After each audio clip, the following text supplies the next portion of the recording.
Coq au vin, chicken braised in red wine.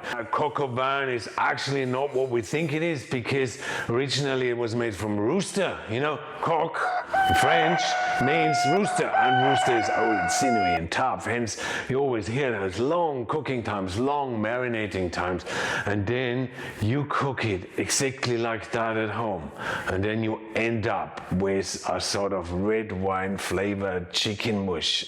But that's no longer any of your concern, as you will learn in these videos every tip, every trick you need to know about coq au vin so that you can cook coq au vin like in a Michelin star restaurant. Who am I? Well, my name is Walter Trapp. I used to manage and run some of Europe's best restaurants, and today I run my own cooking school. Since all you can readily get is chicken, so your coq au vin should be actually called poulet au vin, which will also have a reduced cooking time, and you have to do something to compensate for the lack of connective tissue and to get some serious depth into the sauce so that the dish is not just tastes like a winey boiled chicken, you know, like chicken boiled in red wine flavor, you know.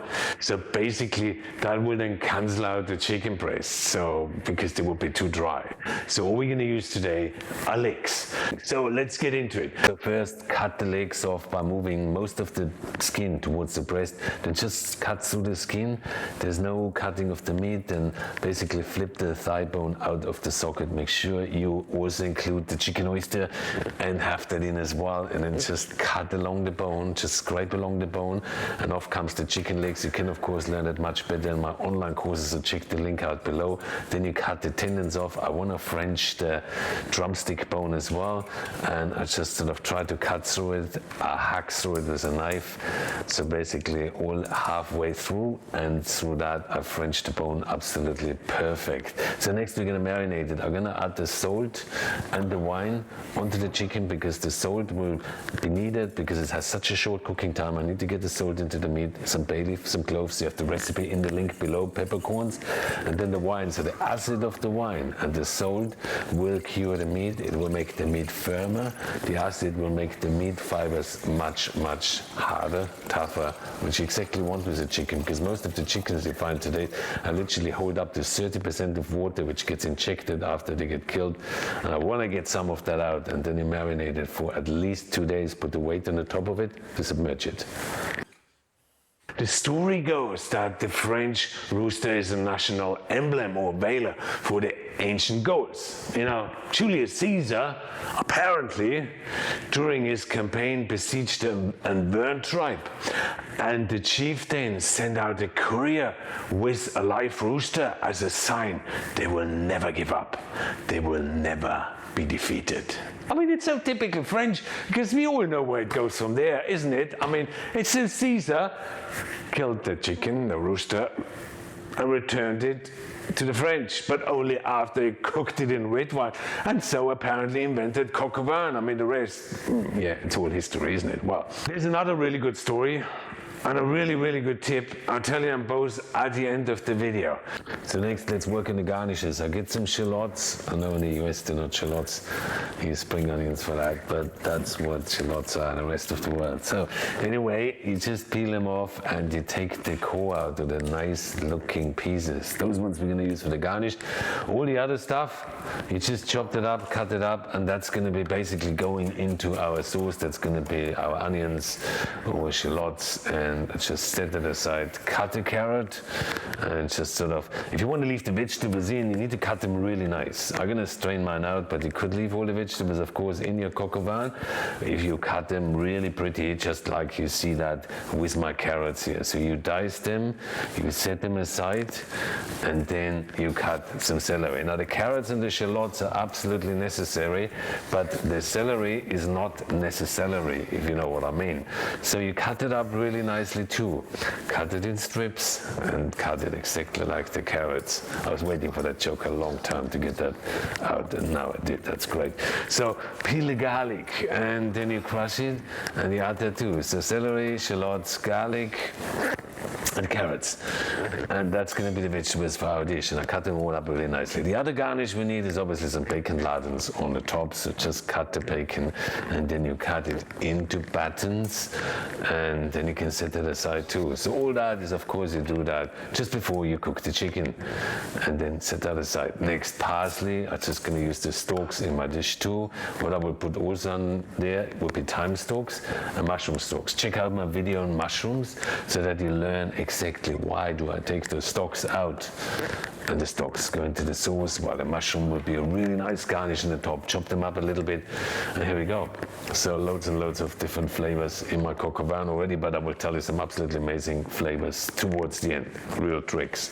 And then once the chicken is marinated for 2 days, take it out of the wine, and then I will dust it with a bit of flour, because I want to dust it with flour because that will thicken my sauce, and it also will develop a much nicer flavor.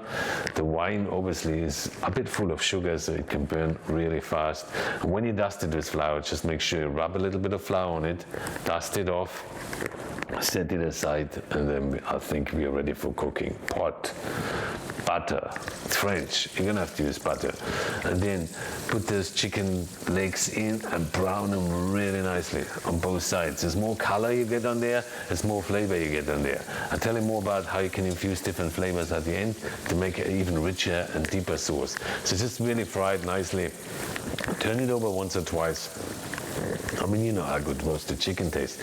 So that's exactly what I'm developing in here. So the next thing you then do, you take those legs out, you set them aside, because we also need to roast off the vegetables. You don't have this sort of the luxury like a beef Burgundy where you can do tons and tons of roasting. So we need to do that separately. Check out my video on beef Burgundy too. I add some thyme stalks, and then I just roast those vegetables. It's mainly for the onions, the mushrooms, and the garlic. And you can see it got a really nice color. And now I deglaze it with a little bit of wine. So deglazing of wine will build you layers and layers and layers and layers into the sauce. Every time you cook the wine down, the sugars will caramelize a little bit, and you get a richer flavor and a more deep flavor. So that's what I want to do here. Look at that. I deglaze mine 3 times. The vegetables gone really dark. There's some amazing smells going on. I wish you could smell them here with me. Tomato paste, and you put that in, and you just stir that through as well, and in goes all the marinade, and I put the pork skin in as well, from the bacon of course. And then you fish out the vegetables, because I want to get the chicken right on the bottom of the pot so it actually cooks through. I don't want to have the chicken sort of half sticking out, because I'm going to cook that without a lid, because I want to reduce the sauce as fast as I can, and here it cooks. So coq au vin is not said exactly what wine you use. It's regional. Like in Alsace, I once had it with Gewürztraminer, which was absolutely sensational. You know, the champagne version obviously uses champagne, and that's equally tasty. Very, very different too. Okay, so let's cook the garnish while the chicken cooks. The chicken's only going to cook for around 20 minutes. That's all you wanted to cook. So shallots in a pan, add some butter, turn it on a medium to low heat, cook it for around 10 to 15 minutes, and you see the shallots start to brown on one side, turn them over. So as I said, the chicken, you want to have it still juicy, and that's why it's so important to marinate it. That's why it's so important to get the salt in it, because you can't infuse those flavors anymore through the cooking. Then you fish the chicken out, just make sure you check it. Look at that amazing sauce. Then it's cooked. If it's not, you turn it over, and then fish it out, and you can see how dark that is. It almost looks burnt, but that is just all the color from the wine and the sauce. And look at that sauce. And now first secret, black pudding, because traditionally coq au vin is made from fresh chicken, and the sauce is usually always bound with the blood of the rooster or the chicken. The next flavor is chocolate. It's not the last thing, and here's the last one, which is gelatin. So because I don't have the connective tissue and I don't have the sinewy bits, I need some collagen in that sauce. I need some connective tissue, and I can do that through gelatin. So black pudding gives a really deep flavor. Chocolate adds a bit of bitterness, adds more flavor, and then of course the gelatin will give you a lot of depth. And then you strain the sauce off, and then all those leftovers, there's so much flavor sticking onto it. Cup of water, and you wash off all those flavors. Otherwise, if you throw that in a bin, it's a real waste. So you can see how much more sauce I will get out of that, and it's actually really good sauce. So the French call it a grand jus or remoulage, I think it is. And then you strain that off, and then you bring it to the boil. You season it with salt and you season it with pepper. But before that, we'll strain it through a much finer strainer to get out more and more of the impurities. You could also put it through a muslin cloth. But look at it, I got a lot of the flour out and all sorts of other things. That's exactly what I want. The sauce is really silken and beautiful now. Salt. And then, of course, butter. I mean, it's French. The butter will just really sort of round up the flavors. It will bring the best out of all those different flavors. And that's my sauce. So, next thing, I want to crisp up those chicken legs because the skin as it is right now is a bit boring. So, baking paper, butter, so the baking paper still it doesn't burn. And then you put it on the skin side down into the pan, and then you fry it really nicely. So it looks on my video, unfortunately, it's like burnt, but it's not. But it's just the red wine is so dark. And then I set it aside, so I crispened up the skin too. Then warm up the shallots and the bacon, and then we're gonna cook the mushrooms, and you just put them in. And again, check out my video on how to cook mushrooms to learn everything about that too. If the mushrooms are really dry, you put the lid on. If they're really wet, you don't do that. You turn them over and you cook them for approximately 30 to 40 seconds on each side. That's enough, so they still have a nice crunch. Then in goes the shallots, the bacon, parsley, and now we are ready to plate our coq au vin. I mean, I just love that dish.